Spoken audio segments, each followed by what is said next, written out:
نجم کے کئی معنی، ایک معنی ہے نجم کا معنی اصل بھی ہے۔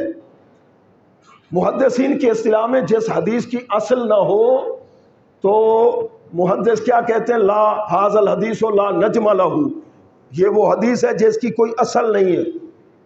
اللہ فرماتے ہیں والنجم، مجھے اصل کی قسم ہے۔ اور یہ نجم کون ہے؟ آمنہ کے لال ہے۔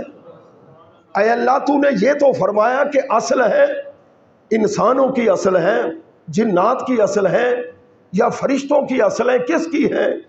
فرمایا کس کس کی بات کروں، جتنی میری مخلوق ہے میرے محبوب اصل کائنات ہے، چاہے ذوی العقول ہو غیر ذوی العقول، 18,000 ظاہری جہان ہو، 18,000 باطنی جہان، میرے پیارے محبوب کے نور سے پیدا کیے گئے آپ مقصود کائنات ہیں، اصل کائنات ہیں۔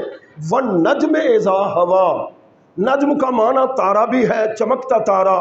امام جعفر صادق رضی اللہ تعالیٰ سے روایت ہے، اس سے مراد اللہ کے محبوب ہے۔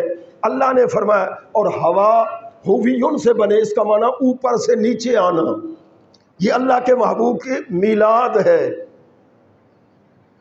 اور ہویون سے بنے تو اس کا معنی نیچے سے اوپر جانا، یہ معراج ہے۔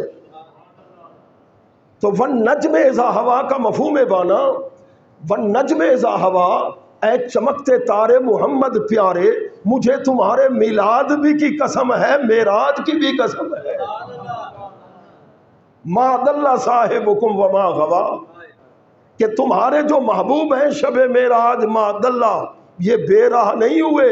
جبریل رک گئے، براق رک گیا، فرشتے اپنی اپنی منزل پہ رک گئے، اور اس ملک میں اکیلے گئے جہاں نہ راہی نہ سنگ منزل نہ مرحلے تھے، سراغ عین و متا کہاں تھا، نشان کیف و الا کہاں تھا، نہ راہی نہ سنگ منزل نہ مرحلے تھے، پتہ چلا اس ملک کے واقف تھے۔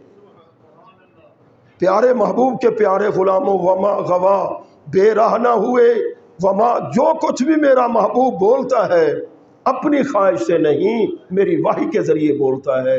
وما علیہ الا البلاغ، سنتے ادا فرمائیں۔